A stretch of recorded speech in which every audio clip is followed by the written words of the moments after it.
My name is Samantha. For 18 years, I have lived in the shadows. Specifically, the shadow of my twin sister Emily. We were born on the same day and share the same face, but our similarities end there. Emily was like the sun, bright, active, loved by everyone. In contrast, I was like the moon, quiet, introverted, always hidden by the sunlight. For our parents, James and Linda Chen, Emily was the perfect daughter. She excelled academically, was active in extracurricular activities, and was social and charismatic. On the other hand, I was the other daughter. Not as smart as Emily, not as social as Emily, not as perfect as Emily. From a young age, I desperately tried to catch my parents' attention. I strived for good grades and even tried sports. But no matter how hard I tried, I couldn't escape Emily's shadow. "Samantha, why can't you try harder like Emily?" This is a phrase one heard repeatedly. Each time, my heart broke a little more. Emily was my twin sister, but it seemed like we lived in entirely different worlds. Her world was vibrant, filled with friends and admiration. My world was gray, filled with loneliness and yearning. In high school, this difference became even more pronounced.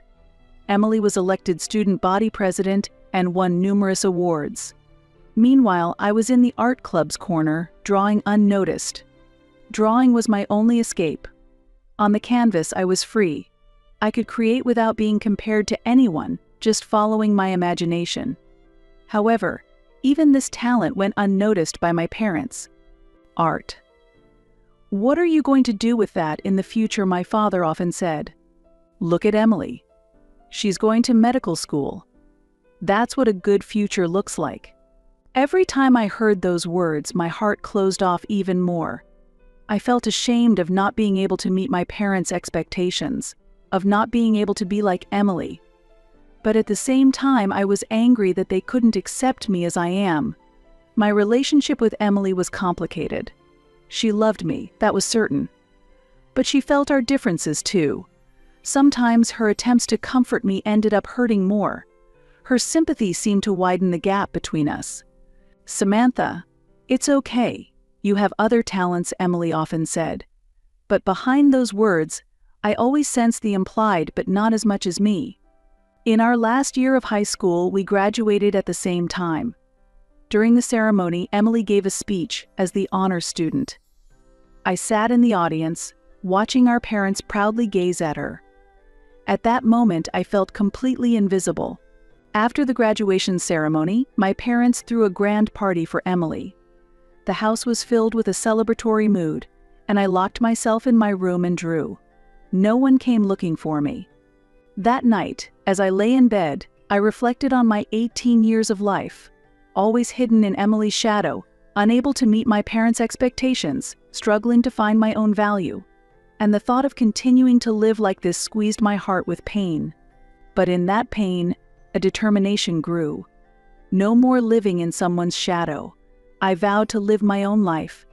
I didn't know it then, but that decision would dramatically change my life, and it would open the door to a hidden truth about our family. A week after graduation, our lives began to take an unexpected turn. At breakfast, my father suddenly stood up and announced something important. "Everyone, to celebrate Emily's excellent grades, we've decided to take a family trip to Hawaii." Emily cheered, and my mother shed tears of joy. Meanwhile, I just stirred my cereal. "Samantha," my father turned to me. "I'm sorry, but could you stay home and watch the house?" At that moment, time seemed to stop. Emily's cheers and my mother's tears all faded away. All I could hear was my father's words. "House sitting," I managed to say. "Yes," my father answered lightly. "Someone has to look after the house, right? Besides, this is a trip for Emily. You understand, right?" "Understand? What is there to understand? I graduated just like her. I'm also a part of this family." But at that moment, I truly felt like I wasn't really a part of this family. "I understand," I replied in a small voice. No one seemed to notice my turmoil. That evening, as my family packed, I locked myself in my room and faced the canvas. I expressed my anger, sadness, and loneliness with vigorous strokes. There was a knock, and Emily entered my room. "Samantha, are you okay?" concern tinged her voice. I didn't turn around as I answered, "Yeah, I'm fine. Have fun." Emily hesitated, then said, "I'm sorry. I talked to Dad, but—" "It's okay," I interrupted her. "I'm really fine. Go and enjoy." Emily sighed and left the room. I was glad she had tried to speak to Dad for me. But at the same time, I knew it meant nothing. My presence was just that insignificant in this family. The next morning, as my family left, I stood at the door. My mother hugged me and said, "Take care." My father just patted my shoulder. Emily looked apologetic. After they left, the house suddenly became very quiet. For the first time, I felt truly alone. But at the same time, I felt a strange sense of freedom. That week, I was completely free. For the first 2 days, I locked myself in my room and continued to draw. I forgot meal times, just facing the canvas. On the 3rd day, I went outside for the first time. I walked through the nearby park, looking up at the blue sky. I wondered if the sky in Hawaii was even bluer. On the 4th morning, something unexpected happened. The doorbell rang. I cautiously opened the door. There stood a woman I didn't recognize. But the moment I saw her face, I gasped. She looked like an older version of my mother. "Hello, Samantha," the woman smiled kindly. "I'm your mother's cousin, Caroline." I was speechless. I had never heard of my mother having a cousin. "May I come in?" Caroline asked. I could only nod. As Caroline entered the living room, she looked around. Then, her eyes landed on my paintings on the wall. "These are wonderful," she exclaimed. "Did you draw these?" I nodded shyly. "Yes, it's just a hobby." Caroline looked me straight in the eye. "It's not just a hobby. This is talent, Samantha." Those words deeply moved me. I had never been praised like that by my parents. Caroline began to ask eagerly about my paintings, the techniques, sources of inspiration, and my dreams for the future. Slowly, I opened up and began to share my thoughts. As we talked, I felt enveloped by a strange sensation.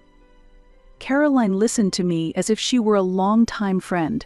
Her eyes shone with understanding and empathy. "Samantha," Caroline said seriously, "you have a great talent. You should have the opportunity to develop it." Saying this, she took a check out of her wallet. "This is for nurturing your talent." Caroline offered the check to me. I was shocked when I saw the amount. $50,000. It was unbelievable. But I stammered, bewildered. "I can't accept this much money." Caroline smiled gently. "Take it. This is an investment in your future. I believe in you." Tears filled my eyes.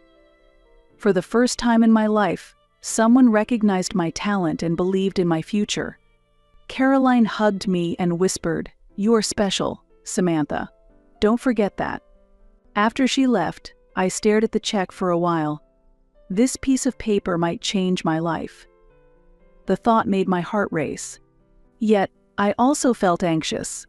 How would my parents react if they found out? What would Emily think? And why had Caroline suddenly appeared and given me such a large sum of money?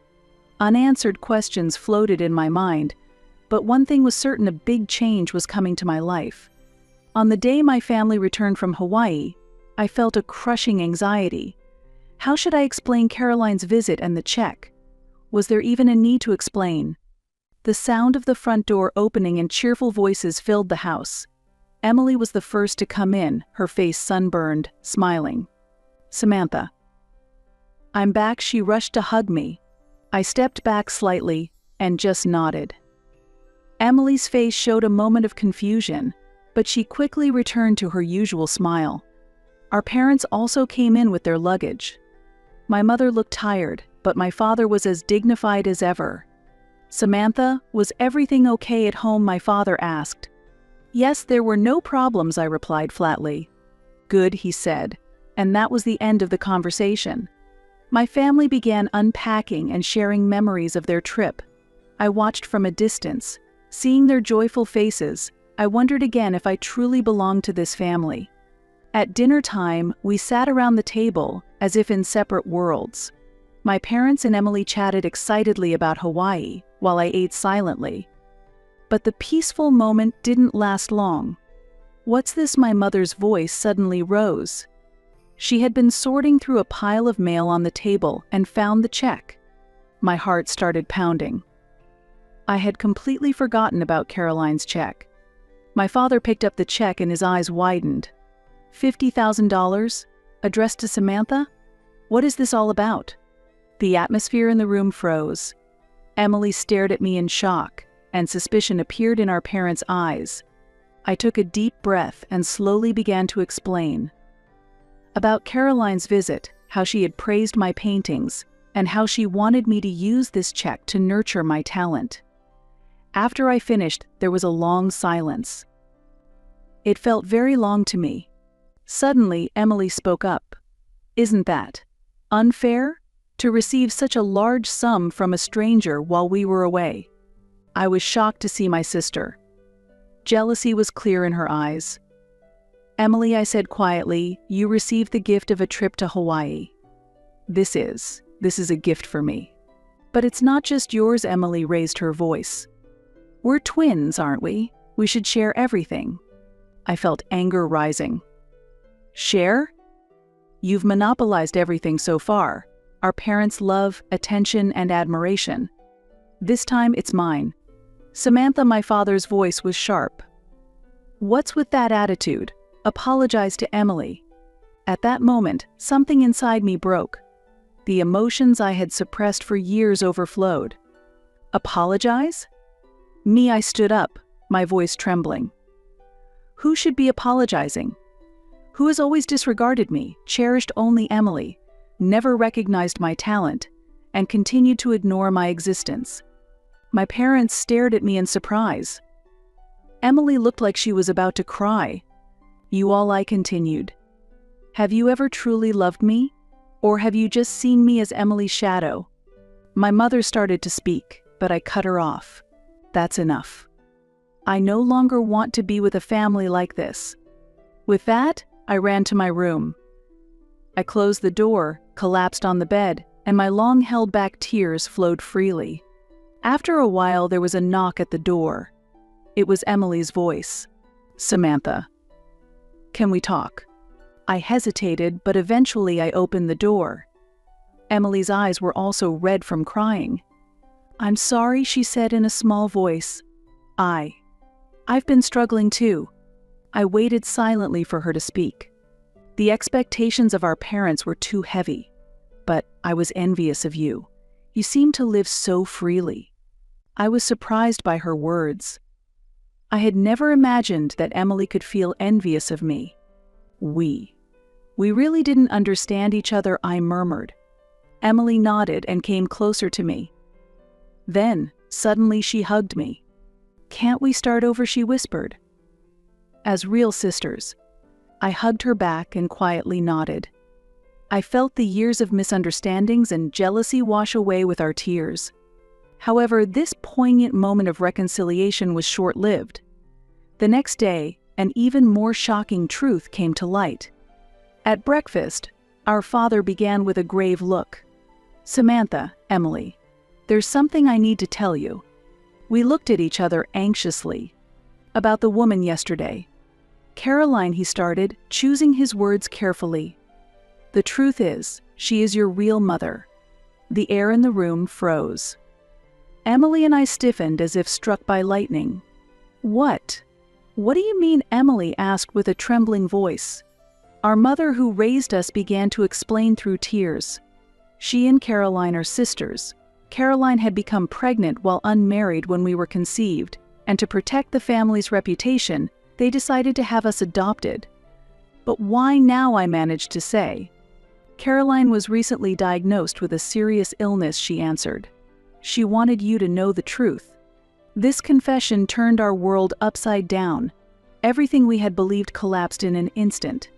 I stood up and staggered out of the room. Emily followed me. We went out to the garden and sat silently side by side. Emotions indescribable in words swirled within us. "Samantha," Emily said quietly, "what should we do now?" I let out a deep breath. "Honestly, I don't know, but there's one thing I'm sure of." "What?" "That we have each other." Emily gave a small smile and squeezed my hand. At that moment, I felt that we truly became sisters, not just by blood, but connected by heart, and we were ready to step into a new life together. In the weeks following the revelation, our home was like a quiet storm. On the surface, daily life continued, but underneath, significant changes were occurring. Emily and I began to spend more time together than ever before. We talked about aspects of our lives we had never known, unraveling years of misunderstanding. "Samantha," Emily said one day as she came into my room, "I want to see more of your paintings." I hesitated but showed her my sketchbook. She looked at each page intently with a serious expression. "This is amazing," Emily exclaimed. "Why didn't you show me sooner?" I shrugged. "I thought no one would be interested." Emily looked sad. "I'm sorry, I didn't notice your talent either." Her words warmed my heart. I felt like I had finally received the recognition I had longed for. Meanwhile, our relationship with our adoptive parents, James and Linda, remained complicated. They continued to act apologetic and repeatedly express their regrets. However, the wounds from years of being neglected were not easily healed.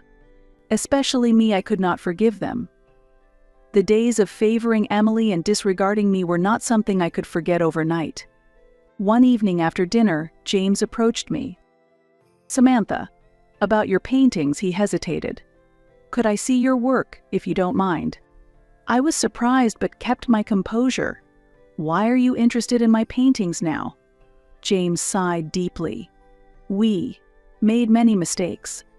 Overlooking your talent was one of them. I thought it might not be too late to start."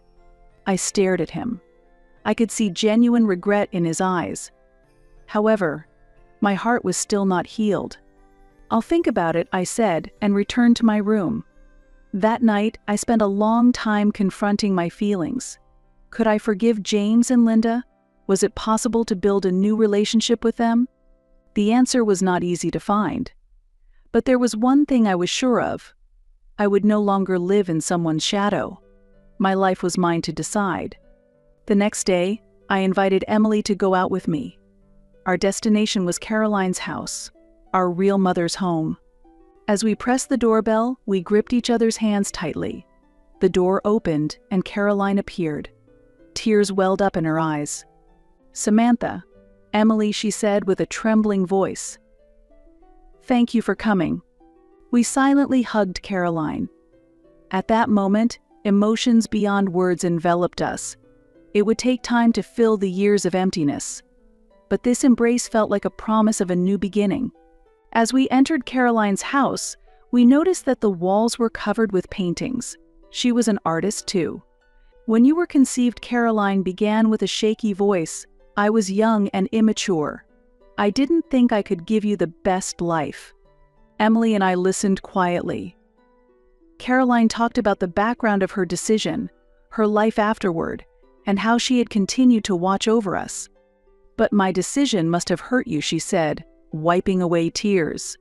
"Especially you, Samantha. I'm sorry." I took a deep breath and said, "Caroline, no, Mom. Indeed, we've been hurt in many ways. But I'm grateful that you recognized my talent and told us the truth."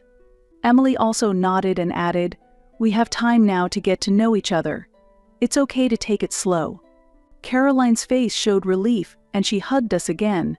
From that day, we began visiting Caroline regularly. We learned painting techniques from her, listened to stories of her life, and gradually deepened our bond. However, the relationship with James and Linda remained complicated.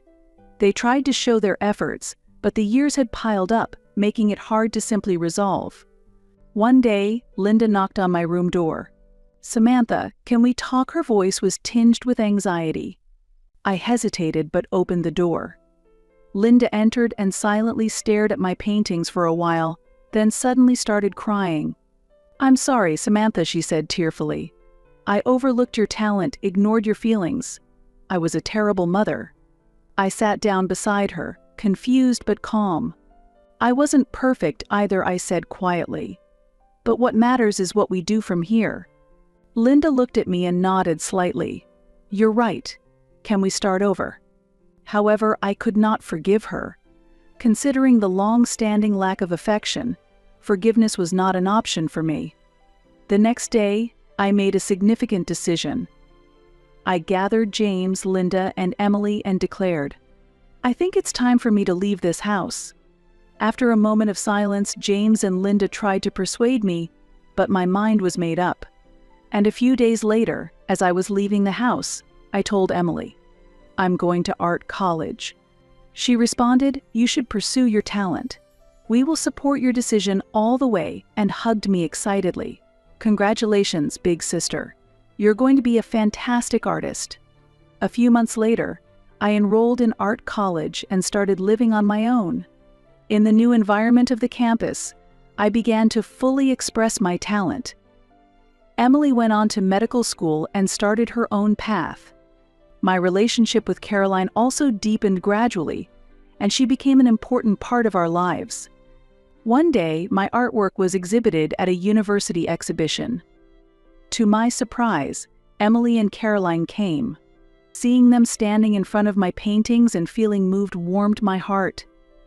I felt deep down that this was my family. It may not be perfect, scars might remain, but this is our reality, and by accepting this reality and moving forward, I believe we can become stronger. Emily came next to me and took my hand. "We've come a long way, haven't we?" she whispered. I smiled and nodded. "Yes, we have. But the real beginning starts now.